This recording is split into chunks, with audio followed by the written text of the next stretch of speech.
우리가 살다 보면 기다림이 낭비로 느껴질 때가 있어요. 그리고 지연, 이것이 실패로 느껴질 때가 있어요. 우리 성경에서 보시면 그것을 느꼈을 법한 인물들이 있어요. 요셉이 그랬을 것 같다. 보디발 집에 있었고 감옥에 있었어요. 감옥에서 자기 보고 자기를 꺼내달라고 이야기를 했죠. 그런데 그 시간들이 실패였습니까? 실패는 아니었습니다. 하나님께서 그 시간을 통해서 요셉이 자기 가족들을 바라보게 하고 자기 인생을 돌아보게 했어요. 그리고 영적으로 성숙하는 시간이었죠. 그리고 그 시간은 하나님께서 하나님의 뜻을 이루어 가시는 시간들이에요. 다윗을 한번 보세요. 양을 치고 있었어요. 그리고 지명 수배자로 광야에서 떠들고 타국에서 떠들고 있었습니다. 실패의 시간이었습니까? 아니죠. 자기 인생을 돌아보면서 깊이 하나님을 누리는 시간들이었습니다. 그리고 하나님은 그분이 하셨던 말씀을 이루어가는 시간들이에요. 내가 계획한 그 시간표에 무언가 일이 일어나지 않는다. 실패가 아니에요. 사람들은 너무 조급하게 이렇게 뭔가를 하려고 그래요. 차라리 가만히 있는 것이 하나님의 뜻에 벗어나지 않을 수도 있다는 거죠. 너무 우리가 육신적인 기준을 가지고 열정적으로 빠르게 급하게 하다 보니 실패하는 일들이 너무나도 많이 있다는 거죠. 여러분, 기다림은 절대 실패가 아닙니다. 기다림은 하나님께서 그분의 능력을 드러내지 않는 시간들이 아니단 말이에요. 오늘 본문 미가서 5장 말씀은 가장 어두웠던 시대에 아직 오지 않았던 왕을 백성에게 온다라고 이야기하는 그 성경 구절이에요. 여러분, 미가는 좀 낯설 수도 있는데 여러분과 조금 익숙한 이사야와 좀 빗대어서 이야기를 하면 미가는 이사야와 동시대에 활동한 선지자예요. 그리고 미가와 이사야는 같은 나라 남유다에 소속되는 선지자였다. 그런데 약간의 차이가 있다라고 한다면 뭐 성경 구절에도 차이가 있겠지만 이사야는 귀족 지도층에게 주로 예언을 했던 사람이고 미가는 이제 평민들 일반 백성들을 대상으로 이제 예언을 했던 사람이에요. 이렇게 예언했던 배경을 살펴보면 그래요. 그리고 본인이 이제 예언할 때 남유다에 있었겠죠. 북이스라엘은 아수르로 말미암아 이제 멸망했어요. 그러면 남유다 사람들은 어떻게 했습니까? 와, 우리는 아직 멸망 안 했네. 오, 좋아, 다행이다. 이렇게 생각할 수도 있는데 전혀 그렇지가 않았어요. 백성들은 느끼고 있었단 말이에요. 멸망의 기운이 우리가 뭐 이성적으로 설명할 수는 없는데 이렇게 몰려오는 그 기운들이 있지 않습니까? 남유다 백성들은 성전이 있었어요. 그리고 성전에서 예배를 드리고 있었습니다. 그런데 실제로 하나님의 임재와 역사를 경험하지를 못하였다. 그래서 많은 사람들 안에 하나님께서 우리와 함께하고 계시는가? 의문이 있었다. 여러분이 이 시간에도 예배 드릴 때에 나는 하나님의 임재, 그 말이 너무 추상적으로 들려. 하나님의 인도 나는 잘 모르겠어. 하나님께서 정말 살아계시는가? 내가 기도하는데 아무런 감흥이 없어. 이 사람들이 미가가 예언하던 시대에 있었던 백성들의 모습이다. 나는 예배를 드리는데 감동이 없어요. 우스갯소리로 누가 그랬죠? 목사님이 예배 시간에 재우잖아요. 저는 부족하지 않겠습니다. 근데 이 말 농담이에요, 농담. 이 말 안에 뭐가 있느냐면 예배 시간에 성령의 역사심이 나 안에는 없어요. 물론 그 농담하신 분은 예배 시간에 자지 않습니다. 성령의 역사심이 없는 사람들이 예배 시간에 이렇게 푹 자죠. 무슨 노력을 해도 잡니다. 앞에 있는 설교자가 노력을 해도 자요. 그러면 이게 어떤 의미까지 가냐면 나는 지금 은혜를 못 받고 있다. 그런 의미, 나는 성령과 동행하고 있지 않다라는 의미, 기도하지 않고 있다라는 의미 다 포함이 되는 거죠. 그러면 얼마나 부끄러운 거예요, 그게. 이 공동체는 자도 되는 공동체가 아니란 말이에요. 예배 드리러 왔잖아요. 반강제적으로 와도 예배 드리러 왔단 말이에요. 여러분,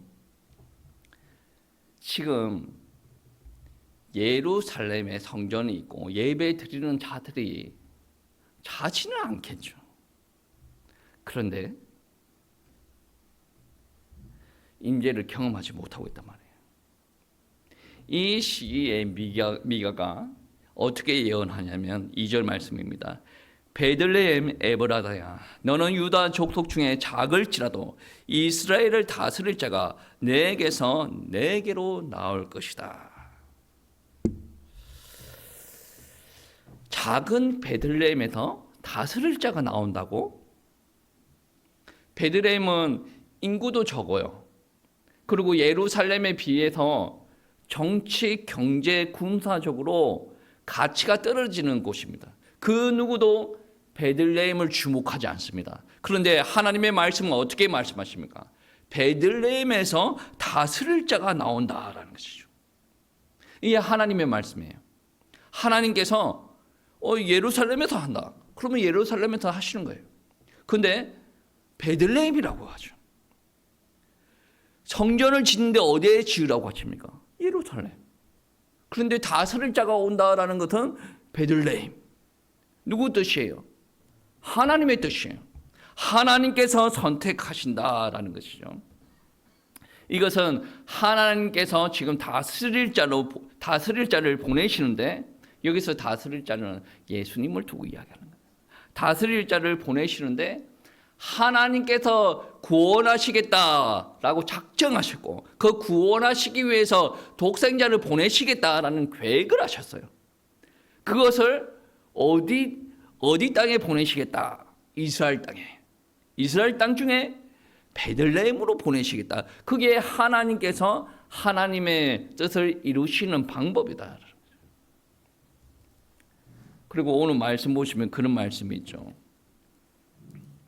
2절 말씀해 보시면 그의 2절 하반부에 보시면 그의 근본은 상고에 영혼에 있느니라. 우리는 영혼이라는 단어를 너무 추상적으로 생각합니다. 왜 그러냐? 우리는 시간에 종속되어져 있기 때문에. 그런데 하나님께서는 우리가 시간의 개념을 알기 전부터 계셨고, 우리가 모르는 시간, 그 끝 시간 또 하나님은 아시는 분이에요. 그 예수 그리스도 다스릴 자는 영원에 계신 분이에요. 영원에 계신 분인데 인간이 속한 시간의 개념에 종속되어서 그분이 오신다라는 말씀입니다. 단순히 새 왕이 오신다, 새롭게 다스릴 분이 오신다라는 그 개념이 아니고 영원에서 오시는 분이다. 영원에서 오신 분. 영원에서 오시는 분. 하나님의 계획 안에 계셨던 메시아를 두고 이야기하는 겁니다. 이 왕은 다스리시는 분인데 어떻게 다스리시냐? 오늘 본문 말씀에 통치, 평안을 통치하시는 분이다. 5절 말씀에 보시면 그런 말씀이 있죠. 5절 말씀에 이 사람은 평강이 될 것이라. 평강을 다스린다는 거죠. 지금 이스라엘 상황이 어떻다라고 이야기를 했습니까? 지금 북이스라엘은 멸망을 했고 남유다는 지금 주변의 나라들이 막 공격하려고 하니까 백성들의 마음이 불안한 것이죠. 우리는 하나님을 믿는 백성이라고 하는데 예배를 드려도 하나님이 느껴지지 않아요. 기도를 하더라도 내가 허공에 내치는 것 같아요. 한 번도 응답하지 않는 것 같아요. 인도를 느낄 수가 없어요. 하나님의 말씀이 살아서 움직이는 것 같지 않습니다. 그러면 그 사람들은 어떻게 느끼는 줄 아십니까? 하나님, 돈 주세요. 하나님, 몸 아파요. 하나님, 우리 가정에 지금 문제가 있어요. 화목하게 해주세요. 이 기도 제목이 잘못되었다라는 것이 아니라 영적으로 고갈되어 있는 사람들은 이 기도만 합니다. 그런데 하나님께서 이야기할 때는 무엇이냐면 평강의 왕이라 그러죠. 샬롬. 이 샬롬은 평강이라는 것은 전쟁 부재, 전쟁을 일으키지 않겠다. 너희 나라가 평안하게 하겠다. 그런 말이 아니에요. 그 말 전에 관계 회복이에요. 너희가 예배 드릴 때 하나님이 어디 계십니까? 라고 묻지 않나요? 관계 회복이 안 된 사람, 예배를 드리는데 임재가 경험이 되지 않는 사람, 감동이 되지 않는 사람, 찬양을 할 때 아무 느낌이 없는 사람, 그 사람에게 평화를 주시기 위해서 다스리겠다. 그분이 오신다라는 말씀입니다. 갈등의 요소를 바로 없애줬으면 좋겠는데 그것보다 우선 관계 회복을 하라. 예배 드리면서 은혜 받으라 라는 말씀이에요. 추상적이죠. 근데 예배 드리면서 은혜 받은 사람들은 이게 무슨 말인가 알아요. 무슨 말인가 압니다. 이거를 막 논문으로 떠가지고 한 100페이지로 여러분한테 읽어보고 이해하라고 하죠. 체험이 안 된 사람들은 경험을 못합니다. 그래서 이러한 육신에 갇혀서 사는 사람들이 어떻게 하나님의 말씀을 이해를 하겠냐는 거죠. 나는 계속 돈, 내 자식, 내 가정, 그리고 내 건강 걱정에 사로잡혀 있고 우리나라가 전쟁이 일어나지 않겠냐가 이 생각이 사로잡혀 있는데 어떻게 관계 회복하라라는 이 말이 알겠냐라는 거죠. 이해가 안 갑니다. 그래서 은혜 받아야 되고 은혜 받으면서 내 마음과 생각을 새롭게 해야 돼요. 이 시간에 주무시지 마시고 하나님께서 무엇을 이야기하는지 가슴에 새겨야 변화가 일어나지 않겠습니까? 안타까워죠. 여러분, 세상은 그렇습니다. 세상은 큰 것, 사람이 태어나면 서울 크게 와닿죠. 그곳에 가야 성공을 하겠다라고 생각을 하니까. 저한테도 그러한 이야기 하는 사람이 있어요. 근데 곰곰이 생각해 보면 물론 그쪽 시장이 많이 커요. 그런데 하나님의 방법은 꼭 그렇지는 않아요. 오늘 말씀에서도 우리가 생각하는 대로 하나님께서 작정하시면 예루살렘에 다스릴 자를 주시겠죠. 왜? 예루살렘은 외적들이 침공할 때 방어할 장소가 있어요. 그리고 예루살렘에 성전이 있지 않습니까? 예루살렘에 다스릴 자가 나야 돼요. 근데 하나님께서는 예루살렘 말고 베들레헴에 나게 하겠다. 이게 하나님의 방법이에요. 그러면 그것을 느낀 우리들은 어떻습니까? 너의 자금이 정말 문제가 되겠느냐는 거죠. 여러분 연세가 많으신 분, 여러분의 연세가 많아요. 여러분이 연세가 많음이 문제가 되겠습니까? 우리가 돈이 없어요. 돈이 없는 거지 믿음이 없는 건 아니지 않습니까? 문제가 됩니까? 우리가 지금 서울에 있지 않아요. 문제가 돼요. 하나님께서 역사하시면 다 되는 거 아닙니까? 다 생각에 패배자로 물들어 있습니다. 나는 돈이 없어가지고 안 되고, 나는 서울에 없어가지고 안 되고, 나는 배운 게 없고, 나는 나이가 들었고, 나는 건강이 좋지 않고. 성경 말씀에 그것을 뛰어넘는다라고 말씀하시지 않습니까? 베들레헴은 히브리어로 빵집이라는 뜻이죠. 여러분 다 아시죠? 그 빵집에서 우리의 생명을 구원하시기 위해서 생명의 떡 대신 예수 그리스도가 오신다라는 말씀이에요. 참으로 이해하기 힘든 하나님의 논리인데 그렇게 하신다라는 거죠. 여러분, 지금 오늘 말씀이 그러니까 미가서 예언이 선포가 되고 나서 거의 700년이 약 700년이 있고 예수 그리스도가 오십니다. 그러면 어떻게 생각하면 그 750년, 700년 정도 되는 기간들이 공백기가 아닌가? 미가가 지금 예언을 하고 나서 바로 성취가 되어야 하나님의 뜻이 이루어졌고 하나님의 말씀이 살아있다라는 것이 믿어지는데 수백 년 기간 동안 일이 일어나지 않는 거예요. 어떻게 생각해야 됩니까? 그런데 하나님께서 그 공백이라는 시간들 안에서 하나님께서 역사하십니다. 여러분, 4절 말씀에 보시면 그런 말씀이 있습니다. 그가 여호와의 능력과 그의 하나님 여호와의 이름의 위엄을 의지하고 서서 목축하니라고. 이 서서 목축하니라는 말은 무슨 말이냐면 서서 잠깐만 동행한다라는 말이 아니에요. 우리가 공백기라고 느끼는 많은 그 시간 동안 하나님께서 우리와 함께 서서 그분이 우리에게 목축을 한다라는 말입니다. 지속적으로 우리를 관리하신다. 지속적으로 책임지신다. 그리고 신실하게 우리를 통치하신다라는 개념이에요. 그런데 하나님의 그렇게 우리에게 목축한다라는 개념이 와닿지는 않습니다. 왜? 우리가 그렇게 신실하지가 않거든.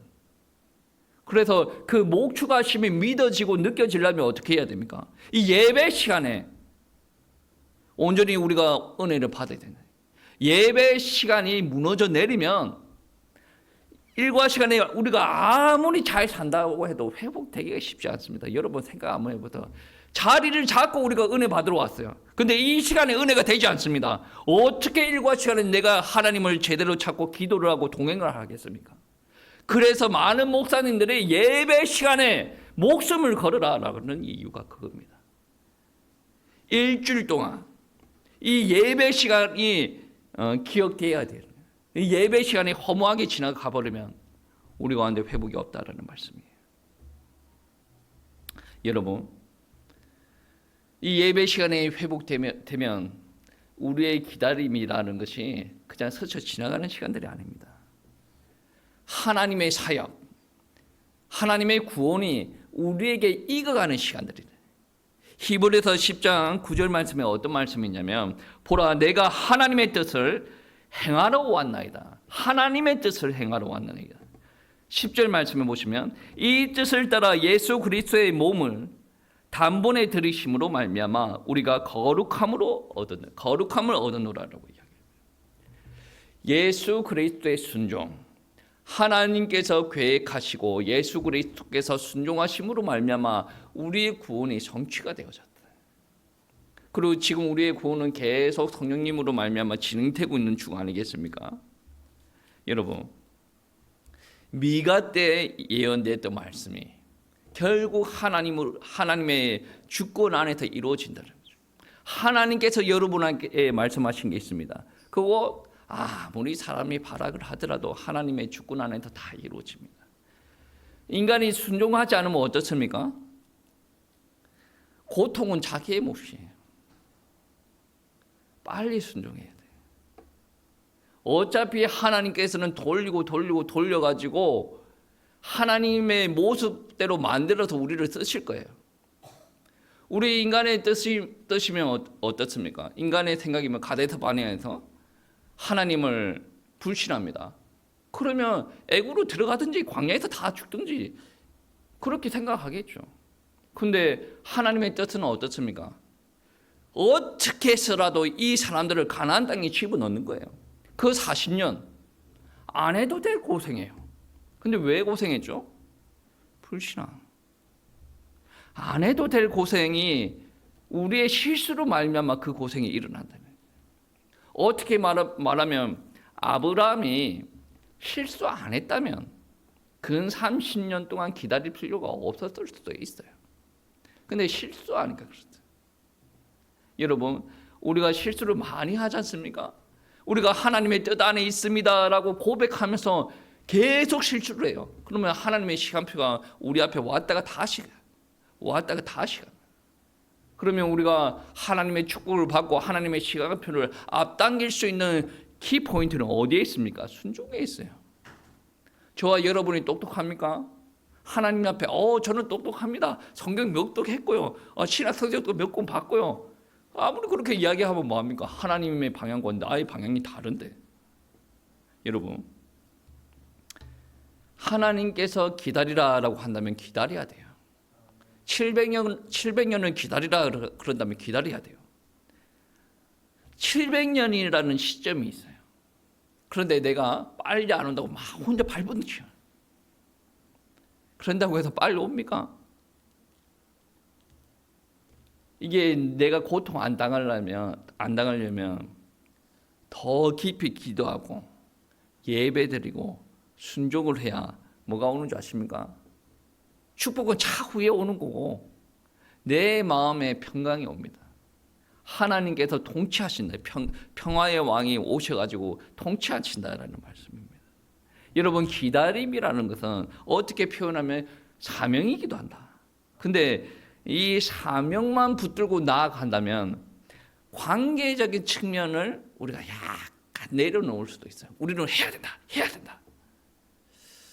그런데 하나님께서 약속하셨지 않습니까? 그 약속하신 거 붙들고 우리가 소망을 품고 기다린다는 거죠. 그리고 우리가 해야 된다 너무 강한 것이 문제이기는 한데 그것이 잘못된 것은 아니거든요. 근데 기다리는 사람 입장에서 그렇습니다. 어떻게 기다려야 됩니까? 누가 오는지도 모르고 왜 오는지도 모르고 우리가 어떻게 살아야 되는지도 모르고 무조건 열심히 하는 거 별 의미가 없어요. 우리가 지금 누구를 기다리죠? 예수님께서 다시 오심을 기다리고 있는 것이죠. 그러면 우리의 모습들은 어떻게 해야 됩니까? 우리가 기다리고 있는데 그분은 우리의 모습이 어떻게 하기를 원하십니까?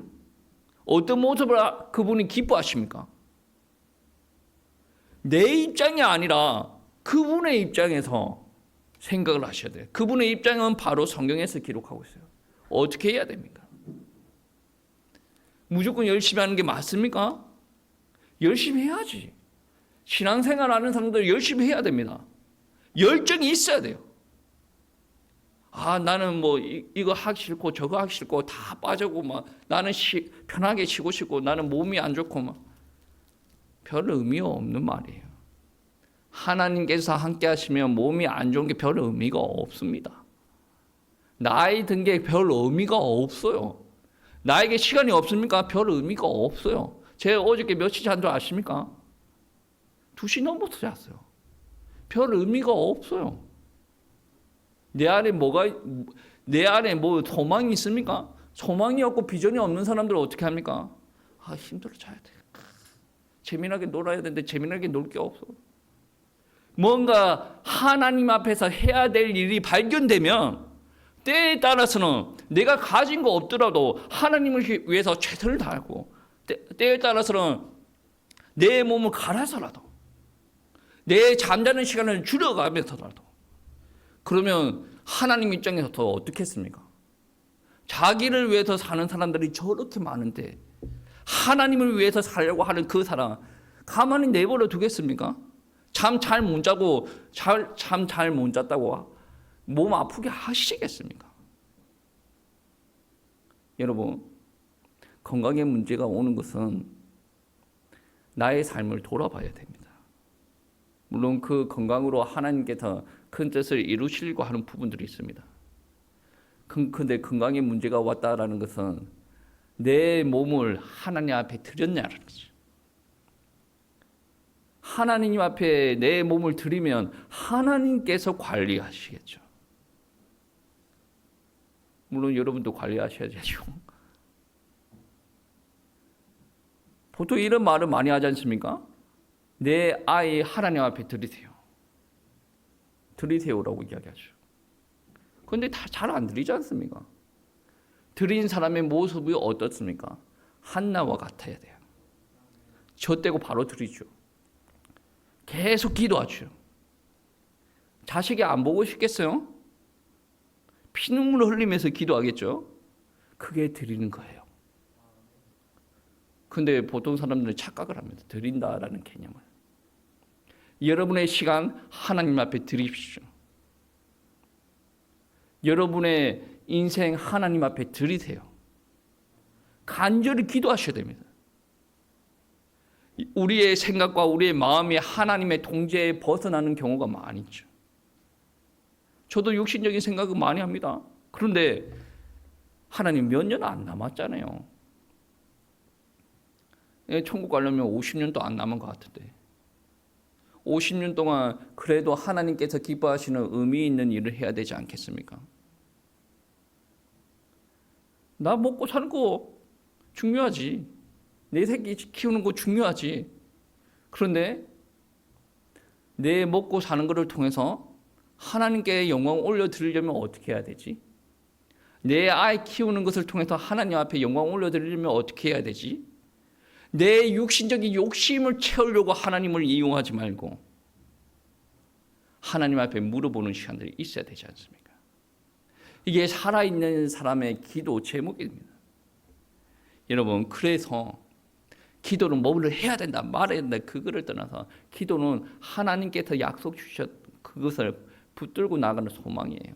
구원, 통치자, 화평 보내주시겠다. 그것을 내 자녀와 내 주변 사람들에게 전하기 위해서 발버둥쳐야 돼요. 다음 주에 중국 신학교 온라인 강의가 있다 그랬죠. 지금 잠도 못 자고 있는데 뭐 그거 하라고 해서 하긴 하는데 뭐 저보다 훌륭한 사람들 많아요. 근데 12월 달에 연락이 왔어. 12월 말에 그거 하라고. 저는 엄청나게 부담되겠죠. 왜? 주제를 딱 정해가지고 이거 해달라고. 그리고 중간에 통역하는 사람이 있기 때문에 한 2주 앞에 원고를 강연을 제가 이번에는 한 100페이지 정도 했는데 50페이지 정도로 줄여서 이렇게 보내줬어요. 힘들어요. 근데 왜 합니까? 내가 할 수 있는 게 없거든. 내가 하나님을 위해서 할 수 있는 게 없거든. 그냥 비행기 타고 가서 뭐를 하겠어요. 그래도 기도하는 바가 있으니 하나님 선교를 위해서 귀하게 쓰임 받고 싶습니다. 온라인 강의 하라 그러네. 누가 무슨 돈을 줍니까? 그거 한다고 나한테 유익이 옵니까? 전혀 오는 게 없어요. 물론 영적으로 다른 이야기죠. 내 잠 문자 가면서 그거를 만들고 몸이 아파도 그런 거 다 하는 겁니다. 왜 하는 겁니까? 쓰임 받아봤자 50년이에요. 그 시간들이 너무 아깝지 않습니까? 나를 위해서 사는 것은 얼마든지 할 수가 있어요. 내가 80, 70 넘어가서 정말로 몸이 아파가지고 지팡이를 짚고 다닌다. 그때에서는 온라인 강의 들어오지도 않습니다. 안 그렇겠습니까? 그나마 우리가 할 수 있을 때 하나님을 위해서 귀중하게 쓰임 받아야 된다. 왜 불렀습니까? 구원 때문에. 우리를 구원하시기 위해서 그 다스리는 자가 오시고 우리를 통해서 그 언약이 또 전달되기를 원하신다는 거죠. 무엇을 하는가가 중요하지 않다는 거죠. 부르신 분이 누군가, 그분이 내가 무엇을 하는 것을 기뻐하시겠는가. 이것은 나의 생각과 나의 감정을 다 바꿀 수가 있어요. 그리고 성령님께서 직접적으로 임재하시고 나를 다스리고 계시지 않습니까? 기도하세요. 정말 기도하셔야 됩니다. 말로만 기도한다라고 하지 마시고 진정으로 기도하시기 바랍니다. 우리 기다림의 중심은 은혜입니다. 그리고 소망이다라는 거죠. 왜? 그분을 믿기 때문에. 요즘 세상은 즉각적인 결과물을 요구합니다. 뭐 교회도 숫자, 영향력 막 그런 것을 요구를 하죠. 그런데 하나님의 일은 속도가 아니에요. 신실함. 하나님께서는 우리를 구원하시기 위해서 빨리 구원하시지 않으세요. 오랫동안 예언하시고 그리고 기다리게 하시고 서서 우리에게 목양하시고 그리고 우리에게 신실하게 그 약속을 이루어 가신다. 그럼 우리에게도 사명이 우리에게 소명이 주어졌어요. 그러면 우리는 어떻게 이루어가야 됩니까? 신실하게 이루어가요. 열정을 가지고 그 하나님의 말씀이 진정으로 나에게 와 닿으면 신실하게 열정을 가지고 가야 돼요. 이거 하면 나의 개인적인 생활 없고, 이거 하면 뭐 내 돈이 없고, 이거 하면 뭐가 없고. 하나님은 쓰레기통이 아니에요. 여러분이 다 쓰다가 남은 거 하나님 앞에 던지는 그런 거 아니란 말이에요. 가장 귀한 것을 하나님 앞에 드려요. 10의 1도 모든 것을 하나님께서 주셨다. 하나님의 주인 되심을 인정을 하고 그 중에 10분의 1을 구분하여 드리는 거죠. 내가 다 쓰고 남은 거 이번 달은 10,000원 남았네? 11조 10,000원 해야지. 이거는 하나님께서 요구하시는 정신과 믿음과 전혀 상관이 없는 인간의 욕심에서 일어나는 헌금 생활이다. 여러분이 헌금 생활하고 헌신하고 신앙생활을 한다고 해서 즉각적으로 반응이 일어나지 않습니다. 그런데 그 기다림이 무기력한 것이 아닙니다. 소망을 가지고 있는 신앙인의 태도라는 말씀이죠. 베들레헴은 작았지만 세상을 변화시키는 큰 소망이 시작된 거죠. 큰 일이 일어나기 때문에 그 기다림이 큰 기다림이라고 표현될 수가 있습니다. 우리 삶이 작아 보일지라도 우리의 기도가 미약해 보일지라도 여러분의 헌신의 교회 생활이 그렇게 보인다라고 할지라도 하나님께서는 그곳에서 일을 시작하십니다. 작게 보시지 마십시오. 작은 일이라도 충성을 가지고 사랑을 가지고 감당을 하시기 바랍니다. 이 소망을 품고 기다리는 사람들은 성탄을 기다리는 태도도 다를 거예요. 성탄주일. 평강의 왕을 기다리는 거죠. 그러면서 기다리면서도 어떤 일을 합니까? 그리스도를 찬양하는 일들이 벌어지죠. 나의 문제가 해결되었다, 해결되지 않았다라는 차원을 뛰어넘어서 믿음 때문에 내가 행복할 수가 있는 거고, 믿음 때문에 예배 드릴 수가 있는 거고, 믿음 때문에 하나님의 일들을 감당을 할 수가 있다는 거죠. 여러분, 믿음이 추상적인 단어인데 하나님 앞에 붙들림 받는 순간에 이것은 추상적인 단어가 아닙니다. 우리 성도님들은 꼭 이 성탄 주일 동안 하나님의 은혜를 깊게 체험하시고 기다림 안에 정말로 하나님의 은혜가 있다는 것도 체험하시고 또 여러분 현장 가운데 복됨이 회복될 수 있도록 축복합니다.